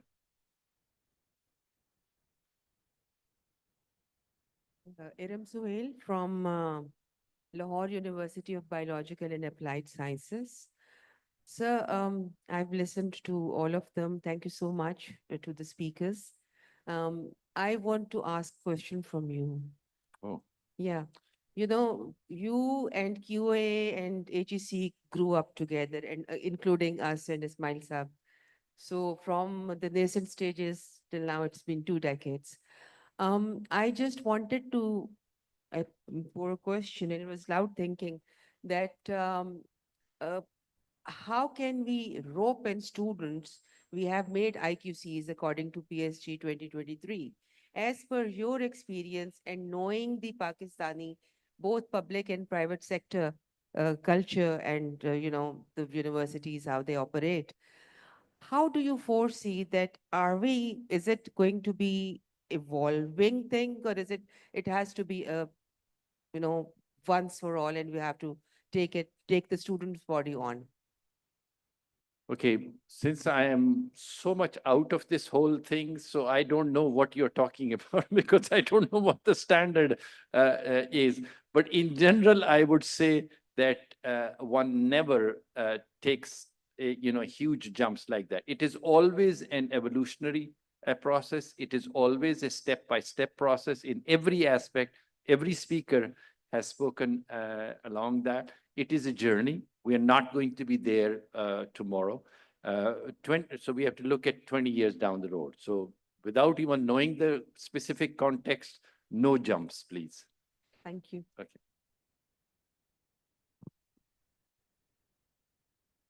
Thank you so much, all of you. This is Dr. Kulsum Akhtar, and I'm representing Kinnaird College for Women, Lahore. So my question is particularly to Mr. Jacob, and of course, the others can take it on.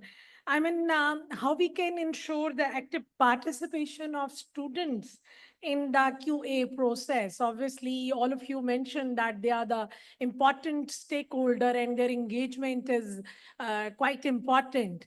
And my second question is for Mr. Abdul Wahid. Thank you so much for, bringing that sort of training element for the external members. But so my question to you is that how it was impactful, what sort of impact it have had largely on the QA process before and after the training. Thank you. Great. So Jacob, you want to start? You have to press that button. I think it's on. 1, 2. Yeah, it was on. Yeah. Okay. Thank you very much for question. It's I could answer you in 1 hour at least if I wish. There are many practices. I think one starts very much with structures we are at hand at the universities, and what, like from my experience, the more effective model it is when we have a functioning student representation, student council, student group that over the years also functions and finds new engaged people over the top. But from my experience, it was usually a student union that was just part of it was focused on quality assurance on education topics. Therefore, it was, I think, easier to maintain it for a long term, because otherwise we are just finding those active ones, but it's not sustainable model. But actionable things, actionable strategies is first of all to convince Dean for Education, Dean or faculty that together with you, at least at the beginning of each semester of the academic year, would include this kind of informations and the reason. So not only just the information about surveys, whatever, the processes, but the logic and the bigger goal behind the quality assurance processes, that they would know that if you come in 1 year to gather feedback, they know what it is for. So equipping them at the beginning with some sort of information that there is some process existing is there. Of course, in most cases, students are, not interested as much in a mass to do that, but at least they are aware, so they see the purpose. Second of all is a communication. So if you have a results of evaluation or of the program being changed, or on the, I don't know, timetable of the lectures being changed because of the feedback, you communicate that. How? That's a different story. You can be opposed once at a time because of the feedback of students. We introduce this and this and this and this. They will engage again. Yeah, they will engage again, hopefully, and that's making them more active on a regular basis if they see the results. The same goes for any other stakeholders. They need to see the results. So communications of the outcomes is very important.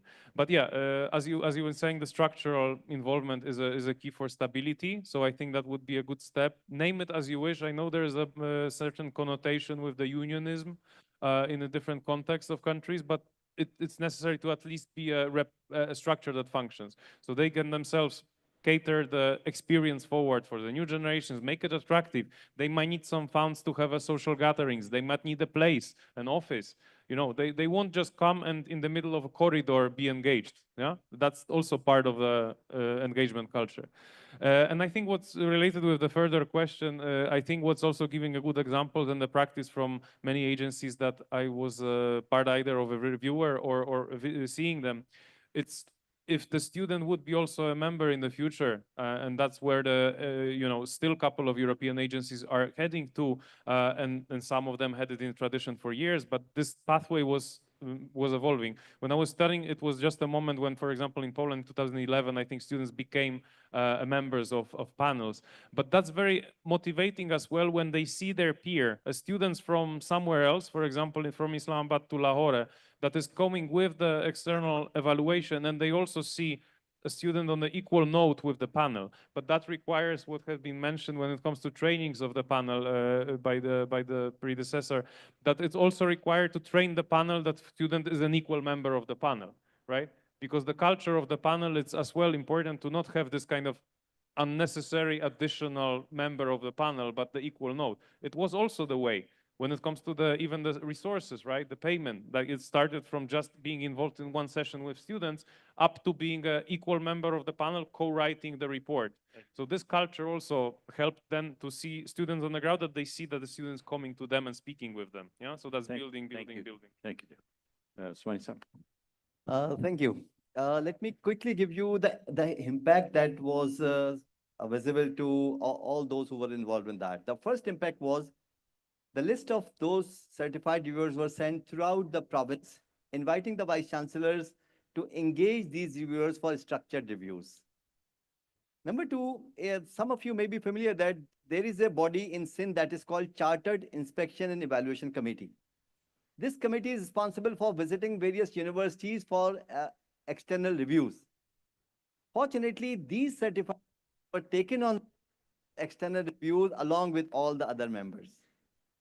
The third impact, this CIC invited these certified reviewers to review certain reports which were in the past were reviewed by somebody who was not familiar with that structure.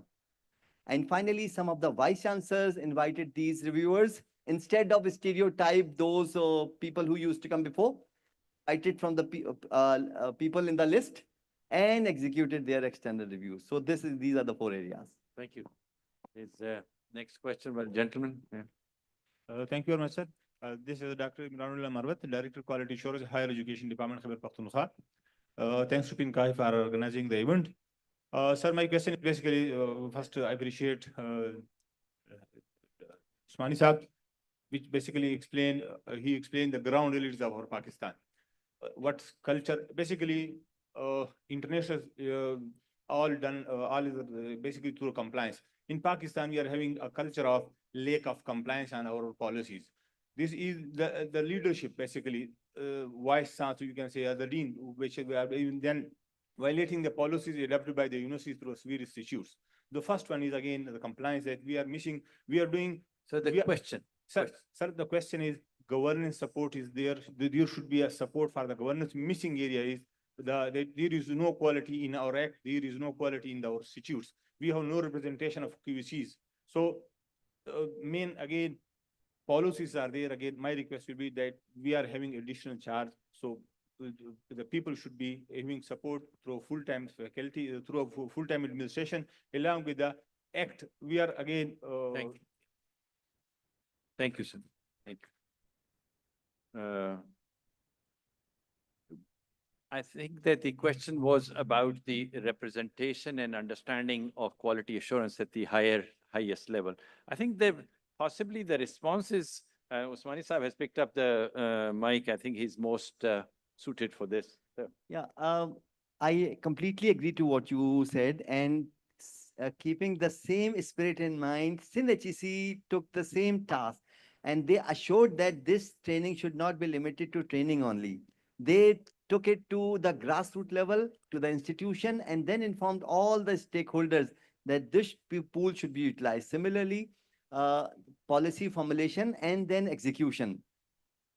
For sure, policymakers are there to formulate the policy, but compliance is the task of the universities. This requires a structured training for leadership as well. So probably this would happen. I would say also that please don't underestimate the power. I mean, this is a large hall that is filled with quality assurance personnel, and this is not a government-sponsored event. So this grounds up ownership. There is no substitute for that, really. Okay, there's a question in the corner over there. I have Oh, the mic is here. Okay. Sir, I have two questions. One is that what is the role of AI in quality assurance in higher educations? One is that, and second is that there is no data laws exist in Pakistan, like GDPR and AI Act as followed in the European Union states. So do PNQAHE forward its minutes of this conference to the government to regulate data laws for distance learning universities like AIOU, Virtual University, and other like universities? Thank you. Okay, so the first question is about AI in higher education and how is quality assurance agencies handling the issue of AI. So perhaps one of the colleagues would like to take up? No? So what we see, we are all discovering too, I mean, as Q agencies, what we see, they use AI to better collect the data and to deeper into the analysis to alleviate workload in data collection. It has a key importance when engaging the stakeholders, the external stakeholders who may not have time or know the skills, you know, to build a view from the data. So we are using this. Second is to automate the data that we collect, specifically vis-a-vis the institutions. You know that worldwide agencies tend to increase their requirements vis-a-vis regarding, you know, the data, and it increases the workload of the institutions who then become bored and eventually against the quality assurance process. So it's a way also to alleviate the data collection analysis field. Third, and that's the risk with AI, but in any other domain, we should make sure that the analysis through AI is made in such a way that it respects the mission and the context-specific setting of the institutions. That's what sometimes the AI is unable to do, because it would provide you an answer according to their algorithm. But I mean, it's only the knowledge, the in-depth knowledge of the characteristics of the institutions that will allow you to interpret the data the best way. And at that stage, either we should train AI, that's what we do. Otherwise, we should be careful that what AI delivers is also questioned and discussed through a dialogue with the stakeholders, not take it for granted out of ChatGPT. This is the way, this is the picture. Yeah, I think that is a very important point being made. That when you talk about AI, you have to ask the question, what is this training based on? So training a data coming out of Georgia and applying it to Bahrain is not the smartest move here. Thank you. I will just give example of AI, either positively or negatively. So talking about AI, so I worked as a consultant for one of the university. We entered all the policies, regulations of HEC and the university within a chatbot, of course, something like ChatGPT, AI. And then when we want to ask AI for a certain policy, if we are going to have a new resolution, and if it's against any regulation, in a click, AI can tell us, rather than having consultants and lawyers and so on. So I'm just presenting the bright side of it. Another bright side of it in teaching, other than administration, registration, teaching and assessment, we always think that AI will serve negatively. Why we don't use it as a tool for our favor? I know students can misuse it, but why we don't use it? It's like we are hiding, we are closing our eyes in front of the students. We know they use ChatGPT, and we know that we use ChatGPT to do our exams as well, but no one talks about it. No, why I don't use it even in front of students and tell them the correct way of using it. Now, this is abided by what? By policies and procedure within the university. If you have that, things are going to go well. Otherwise, it's going to be out of control. Very good point, sir. So we have time for a couple of more questions. So let's move back a little bit. Achha, right. I'm Dr. Mariam Imtiaz, representing Sedu Medical College. My question is from my mentor and teacher, Dr. Abdul Wahid Usmani Sahab. So having grown up in one province and worked in another, I found a lot of disparities in the educational quality in the provincial setups of Pakistan. Pakistan has 4 provinces, as we all Pakistan, 5 provinces, and the educational backgrounds and the university cultures are different from in one province than the other.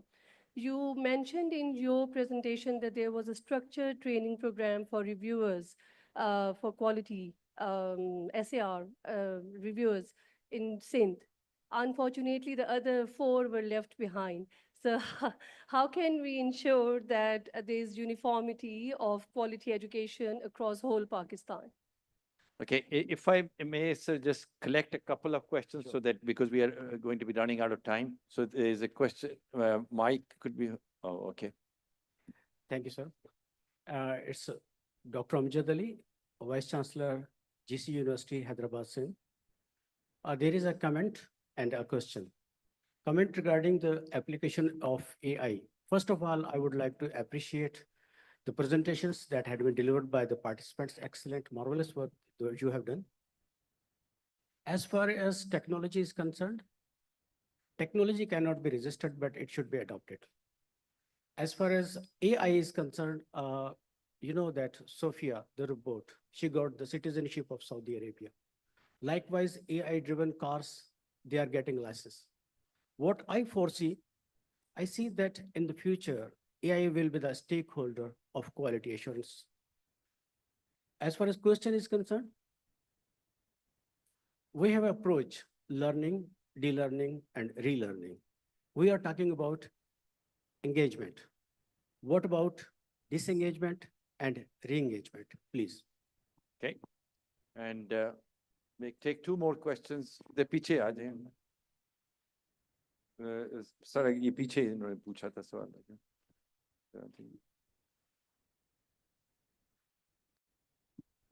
Fazli Kareem, I happen to be principal of a government college in northern areas. Although comments have been banned, but I feel impelled to make a comment. In the couplet of Faiz Ahmad Faiz, हम तो मजबूर वफा हैं मगर ये जाने जहाँ अपने उशाक से ऐसे भी कोई करता है. Ladies and gentlemen, more than half the hall consists of college teachers, principals, and from that sector, and not a single mention have been made of college sector. I need to remind all of you that higher education sector in Pakistan consists of 2 subsectors, universities and colleges, and it wouldn't be impertinent to remind you that I represent an institution that is older than universities. First college was established in subcontinent in 1784 at Calcutta, and first university happened to be also at Calcutta, and it was in 1857. So a mention should have been made, as more than half the delegates, they belong to college subsector of higher education. I hope you organizers would compensate for this. As far as my question is, and we have been contributing a lot more in quantitative terms, in terms of enlightening this wretched part of the world than our prestigious universities. As far as my question is, that is also sort of how much there has been a lot of talk of stakeholders. Along with visible stakeholders, I feel there are invisible stakeholders, especially in our part of the world. No mention has been made of them. Those who really dictate the terms, so to speak. I would like to know how much efficiency, intent, and autonomy our policymakers enjoy in terms of all that education is for. Thank you. Okay. I think we have to stop the questions because we are running out of time. So let me ask the colleagues to take up the answers here. For the question related to what Mariam you just said, I would request Secretary Higher Education Commission Sindh to respond to this question because they were the one who invited people throughout the Pakistan. Please give the mic. Thank you, Usmani sir. For the question of the inconsistency and the harmony in different provinces, when Sindh HEC initiated the training programs, especially for the QA professionals, we requested all the provinces to send their participants to attend those trainings so that they will be able to have that opportunity with us. Secondly, after the successful completion of our first phase, we offered HEC Pakistan and all the provincial HEC and higher education department that Sindh HEC is ready to collaborate and cooperate with you wherever you want to start and initiate these similar trainings. Sindh HEC is ready to share all the material, resource persons and our expertise, and we are still open to it and ready to welcome all the requirement from other provinces, but inshallah ta'ala, we will do it. Wonderful, wonderful to hear that, sir. The response to some of the other questions, would anybody like to take it on? Well, it was, I mean, the question about the colleges is something that the organizers would take up, but I would say the fact that the colleges are sitting here with the universities is a fantastic thing. The fact that the colleges have, that the quality assurance concept has been reached out to and the colleges have participated is a wonderful initiative. As far as the invisible forces are concerned, well, I think I should not say too much because I don't want to be invisible here. But this training idea that has been promulgated, this is integral, and I think it lies at the foundation of quality assurance systems because the concept of a quality assurance register, the quality assurance agency itself in compliance, these are all fantastic ideas that we can take from the Bologna protocol sort of oversight and PNQAHE and ENCA and all the work that they are doing. They're definitely applicable. And should they one day apply to our policymakers, that would be, you know, a fantastic day indeed. On the question of the college, I mean, when you listen carefully to all the presentation here, we talk about either higher education or tertiary education. It means that colleges and other post-secondary institutions are included. We never say universities, and on purpose, because the way we approach quality is only for universities, then we would leave aside, I mean, half of it. Half of the institutions, member of PNQAHE, are non-university institutions, for instance. And we have here also representatives from networks who represent polytechnics and universities of blind science. So it's very key. Otherwise, you know, quality assurance, that it means that it wouldn't fall under the responsibility of the college? Not at all. And we know also some colleges who succeed much more in integrating stakeholders than prestigious universities. So I think and we are very pleased, I'm talking on behalf of my colleagues, to see, you know, the mix of institutions so it can grasp the diversity of higher education in this country. Thank you. Great. Well, thank you very much. I think the speakers deserve a big round of applause because it's been a fantastic session here. And now we will have the shields distributed. Thank you very much, Dr. Suhail Naqvi, for your wonderful coordination and taking care of the session as chair. I'm also grateful to all the keynote speakers. Before we present two souvenirs, I may like to announce two things. One, that there's one vehicle, AFA 531, ICT Islamabad, which is wrongly parked. Whosoever this vehicle is, you are requested to please take care of the vehicle, and also for everyone that you please park your vehicles at the required place. This is one. Second, after this session and after the lunch break at 1:45, there will be coach standing in front of Sinclair Hall. Those who wants to await that facility to go to E block for the parallel session, they may use that. Otherwise, this E block is just 500 yards from this place. So choice is yours. You may use the coach or you want to go on foot. So now we will present two souvenirs because rest of the speakers, they have already received these souvenirs. To present these souvenirs, may I request Mr. Fabrice Hennard to please come forward and present these two souvenirs. The first one to Dr. Suhail Naqvi, who is our chair today. Please come forward and receive the souvenir from Mr. Fabrice Hennard.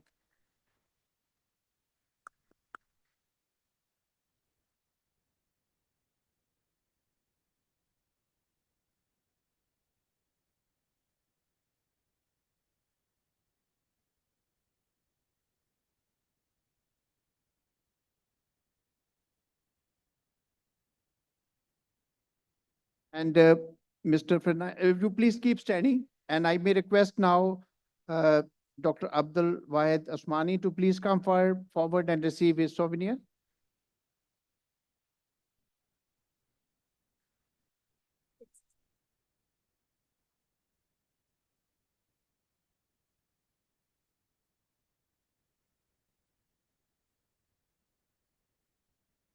Thank you.